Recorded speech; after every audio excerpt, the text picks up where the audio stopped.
Bonjour à tous, je suis très heureuse de vous présenter un nouvel épisode de notre web-série. Aujourd'hui, nous allons à la rencontre de Julien et Bastien du centre Jussieu Secours Vesoul pour aborder un thème crucial, la gestion d'un patient agité. Mais avant cela, place au générique.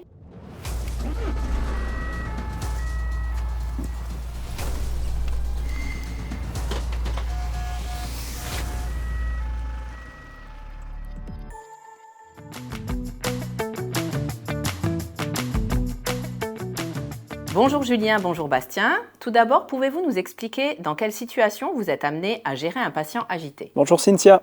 Les interventions concernées par ce type de situation se produisent principalement dans le cadre de l'urgence préhospitalière, l'UPH, prescrite par le SAMU. Parfois, l'état d'agitation ou d'agressivité est déjà signalé avant notre arrivée, mais il peut également apparaître de manière inopinée une fois sur les lieux de l'intervention. Pouvez-vous nous expliquer les différences entre un patient agité, un patient agressif et un patient violent? Bien sûr Cynthia, voici une distinction essentielle entre ces trois concepts. L'agitation se distinguera par une perturbation du comportement moteur, psychique et relationnel, c'est-à-dire que le patient suscitera une réaction d'intolérance à l'entourage et au milieu qui l'entoure. L'agressivité, quant à elle, se distingue par un comportement induisant la violence physique ou verbale, consciente ou inconsciente et d'intensité variable. Et la violence est à l'usage délibéré d'une menace ou l'usage délibéré de la force physique contre une autre personne ou un groupe. Pour résumer, un patient peut passer par ces trois phases. Une agitation initiale peut évoluer en agressivité qui elle-même peut dégénérer en violence. Est-ce à vous d'évaluer le niveau d'agressivité du patient? Pas exactement. Dans le cadre de l'UPH, c'est le médecin régulateur du SAMU qui évalue le niveau d'agressivité. Notre rôle est d'apprécier le niveau de sécurité sur le site afin de protéger le patient, l'équipe et l'environnement. Nous rechercherons donc des éléments de menace immédiate, comme par exemple présence d'armes ou d'équivalents dangereux, environnement à risque, signes de passage imminent à un acte ciblé et risques liés à des actes non ciblés. Si le niveau d'agressivité est trop élevé, le médecin régulateur peut missionner une équipe médicalisée et ou les forces de l'ordre. Passons maintenant à une simulation. Vous prenez le départ pour une mission SAMU avec la notion d'un patient agité.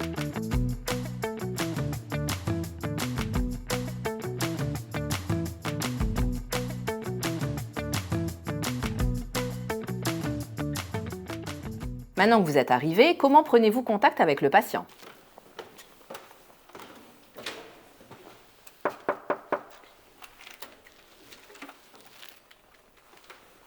Monsieur Durand, bonjour. Bonjour. C'est les ambulanciers, Julien et Bastien. Enchanté. On a été appelés par le SAMU. Nous pouvons rentrer, s'il vous plaît? Allez-y, rentrez. Merci. Merci. Quels sont vos conseils pour une bonne communication d'un patient agité? Nous devons maîtriser notre expression corporelle et instaurer une communication non verbale efficace. Voici quelques points clés pour éviter une escalade de l'anxiété. Gardez une distance de sécurité de minimum 1 mètre. Est-ce que vous pourriez retirer votre pull s'il vous plaît?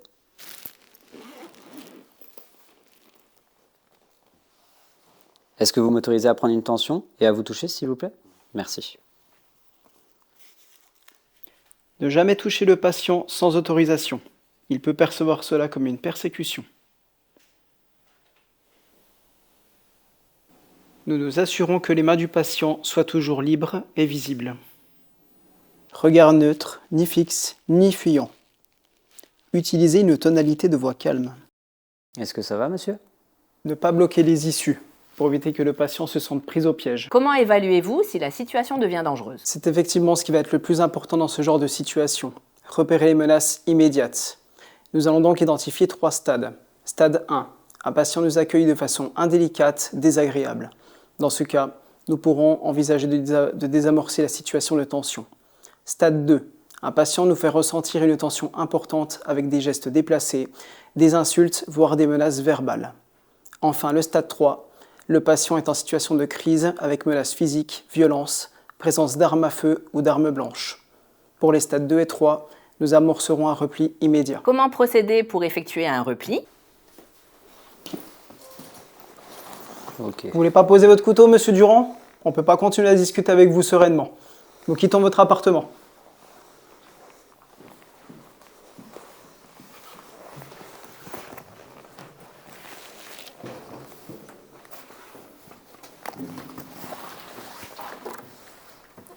Une fois en sécurité et à bonne distance du lieu de l'intervention, nous transmettons notre bilan au médecin régulateur du SAMU et suivons ses instructions.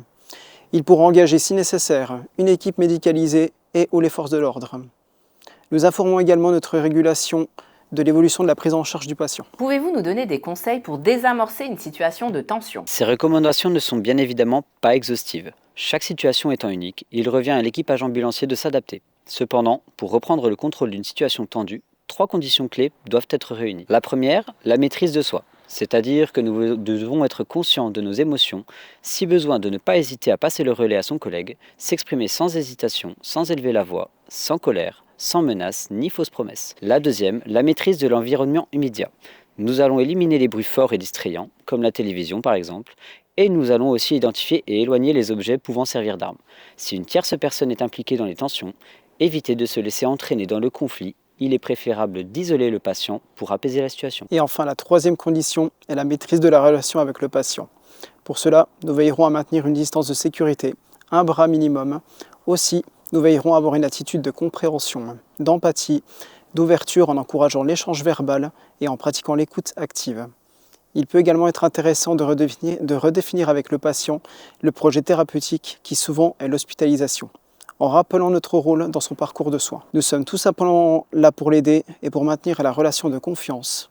Attention de ne pas nous réfugier dans un langage trop professionnel qui pourrait rompre cette relation de confiance. Merci à vous deux pour toutes ces explications. Nous vous retrouvons dans votre centre Jussieu Secours pour nous en dire un petit peu plus sur vous. Qu'est-ce qui vous anime dans ce métier et pourquoi avoir choisi un centre Jussieu Secours? Moi, ce qui m'anime vraiment dans ce métier d'ambulancier, c'est de pouvoir me sentir utile et de pouvoir aider les gens, pour faire simple. Et moi, ce qui m'anime dans le métier d'ambulancier, c'est la polyvalence de nos missions.